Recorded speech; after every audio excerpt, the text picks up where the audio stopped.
Real quickly, before the video starts, join my Discord, the link's in the description. Alright, let's go. Phantom Forces currently has a total of 28 maps and one science experiment, but none of that matters when like 80% of the server browser is filled with the same 6 maps.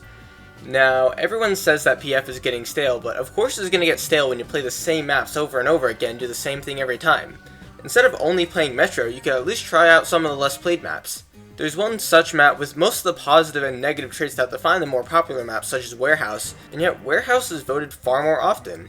Ruins was added in early 2018 during the 3.6.0 update, and when doing the research for this video I realized that Warehouse is actually a way older map than I thought, having been added not long after the game was out of beta. Anyways, Ruins has gone through a few changes throughout its life, the most notable one being the removal of this top area here. The neat thing about this map that most people don't know about is that it's based directly off a real life location. Unlike maps like Dunes and Penthouse, which are fictional places set in a real part of the world, Ruins is the only map in the game that you can physically go and visit in real life. As confirmed by Shay, the map's creator, the place Ruins is based off of is actually the City Methodist Church in Gary, Indiana. Obviously with some changes to make it work in PF, but it's still the only map in the game with a real life counterpart. Anyways, let's look at the design of the map. Ruins is one of the most well-balanced maps in the game. Both sides of the map are symmetrical with only a few minor differences in their layout. This isn't the only map like this. Suburbia and Height also have near perfect symmetry between the spawns, but this is the first good trait that Ruins has. I want to be able to join a match knowing that I'll have an equal chance regardless of what team I'm on, and Ruins is great at making sure the teams are balanced. Now, once you spawn, you have lots of ways to access the cathedral. If you're using an assault rifle, you can go up this pile of debris as a ghost, or this hill as a phantom. This gives you access to this very important platform that overlooks most of the central area of Ruins.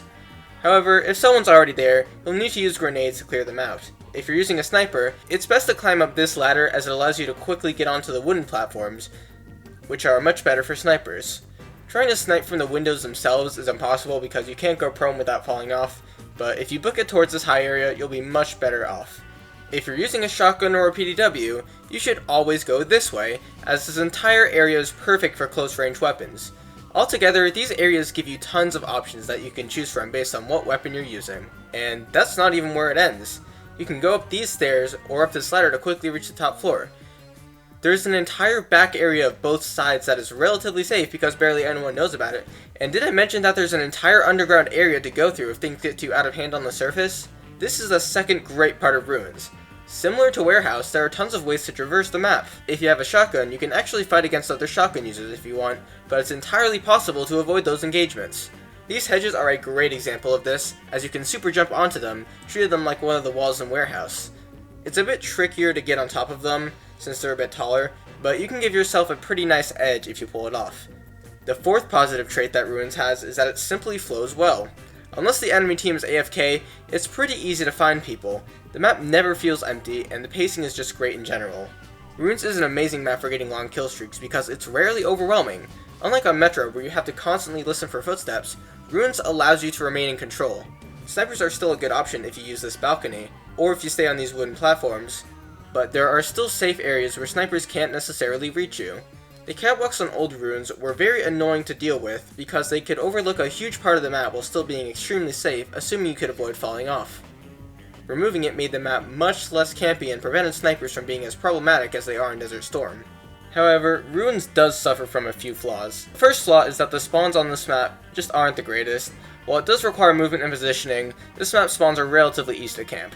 Though on this map, you have the option of taking the tunnels, which leads me to the second weakness this map has. The tunnels are useful if you're trying to escape a spawn trap, but can be very annoying for anyone else when the entire enemy team is down there. Probably the most common criticism that people have for this map is that the central area is quite cluttered. This makes it annoying to traverse and allows hill campers to remain hidden.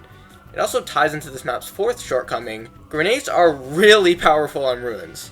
While it is nice that controlling these platforms doesn't make you completely invincible, like on some other maps, Mall, it is frustrating when there's debris everywhere in the center of the map, making it hard to avoid grenades. The last flaw that Ruins has is that it just doesn't really have very good objective placements. On Flare Domination, each team has one of the points located right in their spawn, and the B point is located right behind the ladder next to where the hill would be.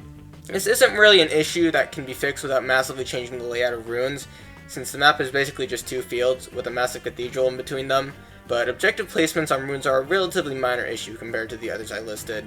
So, Ruins is generally considered to be a pretty good map by most players, but why isn't it voted more often?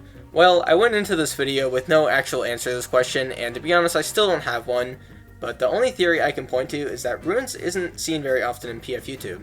Metro, Warehouse, Thunderstorm, and other classic maps see plenty of coverage in the YouTube scene. Ruins is very underplayed, not because it isn't a good map, but because it doesn't in any way stand out among the other maps. This map is fine, it's definitely a good map, but it's not incredibly unique. And despite being in the game for over 5 years, it's rather forgettable. Regardless, Ruins is one of my personal favorites. It's a relatively simple map at its core, and to me it feels a lot like Warehouse if it wasn't infested with sweats. Ruins has the same kill potential as Warehouse, but doesn't feel hostile to new players.